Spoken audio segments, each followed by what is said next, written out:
but how quickly she could beat home. Here's a quote from Nancy Armour from the USA Today.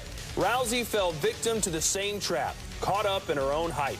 She took the over-the-top arrogance to the extreme, demeaning her opponents, manufacturing vendettas, threatening to beat up Kim Kardashian or anyone else who annoyed her. Rousey captured the sporting world's attention with her bad girl, I can beat Floyd Mayweather, greatest female fighter ever attitude. But now that we look back, did that attitude actually hurt her in the end? I think we got to back it all the way up to how she got to where she was. And part of that is because she's playing by a different set of rules as a female athlete. She can't just be good at her sport. She has to also manufacture headlines. She has to, every time she approaches a fork in the road and can take the more explosive confrontational route, or she could take the good girl, say the right thing route, she kind of had to take the explosive route because she needed to get attention. She needed to build a platform, and I thought she was really smart about how she did that. I mean, she won a medal, an Olympic medal in judo. We didn't know who she was. Obviously, moving into a sport where it's also validating this type of confrontational behavior was helpful to her. I don't think she would have been saying the same things if she was in a basketball or a tennis. A lot of it was the climate of what MMA and UFC brings. But, so my point is that if she was a male athlete, she could just say whatever she wanted, whether that was explosive or not, and being good at her sport would have gotten the headlines. She couldn't do that. She had to make the headlines. So in a lot of ways, we saw her manufacturing these interactions with Floyd Mayweather, with the Kardashians, with almost everything, with Bieber, too. She had to do that. Now, I do think that once she built her platform, she kind of kept her foot on the gas there. And I don't know if that was habitual. I don't know if she kind of got into a rhythm of like, I'm always taking that one road, I'm always taking that one road. She already had the 1.7 million Twitter followers. Everybody was tuning into her matches. I don't know that she needed to go the extra mile with Holly, but I do know that that is how she built her platform, and so I completely understand that that was habitual for her. You know, the conversation after this fight largely revolves around why has there been such a glee in Ronda Rousey's loss? Why have people been so ready to jump on this and say, see, she wasn't everything she was built up to be? You point out, well, she needed to take this road to draw attention to herself, that she needed to hype things up in order to achieve this status in the athletic world. But then the lesson should be clear. If your goal is look at me, if your goal is attention, be prepared for the kind of attention you are going to receive. It will come with the positive, and it will come with the negative. And what Ronda Rousey is experiencing this week, what people are saying this week, is a direct result of the look at me she performed for weeks. Now, I think it's interesting the words that you used, that Nancy Armour used. You said she had to manufacture headlines with the Kardashians. Armour said that she was caught up in her own hype. Here is why people are responding so gleefully to her loss, because they don't like being sold a lie. And Ronda Rousey's excellence, or not, that's not fair. Ronda Rousey was excellent. Ronda Rousey as the world's greatest female athlete, Ronda Rousey as somebody who could beat Floyd Mayweather, was a lie. And so when people hear that over and over, I think they have a natural reaction to that, a natural negative reaction to that. They gravitate, I think, perhaps naively and hope, that they gravitate towards the truth.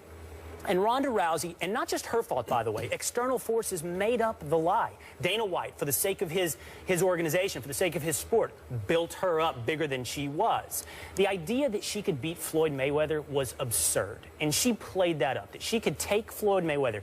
And people wanted to believe that for a variety of reasons, including the fact it would be really awesome if a female athlete could whip a male athlete, especially one that has domestic violence issues, right? Who, by the way, hypes his own stuff beyond reality as well. That would be such a sweet little modern story of justice. But the problem is, it wasn't true. Ronda Rousey was great. She was not the greatest female athlete of our time. She wasn't the greatest female athlete on the face of the earth. That's a huge insult to people like Serena Williams.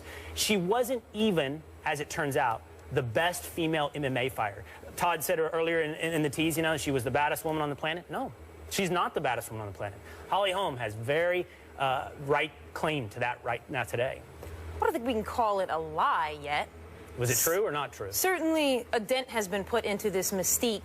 I don't think anybody was ever saying that she was never going to get beat. I think we like the spectacle of watching it, and I think we will like the spectacle of watching the rematch between Holly and Rousey. I don't think it's an out-and-out lie to say that she was one of the greatest female athletes, or I don't know why I'm using past tense, is one of the greatest female athletes. A lot of great athletes take losses. But the lie is how, you have to admit, Kate, the lie is how highly it was built up. It was sold to us. She participated in this.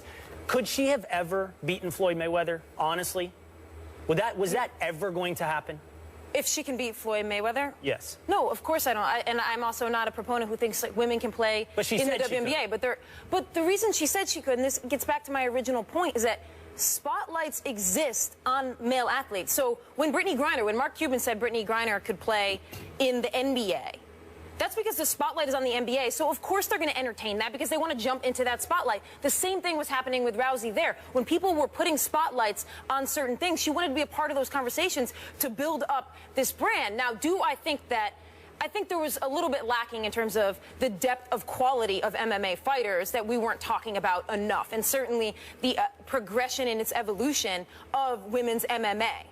It's kind of like 50 years from now, I'm assuming there will be a wealth more of MMA fighters, and Ronda Rousey will be seen more as like a pioneer who played and fought at a time where the depth wasn't there. But that doesn't, all she can do is fight in the moment she's in. So I don't think that completely distracts her. I think it's a little much to say she's a lie at this point.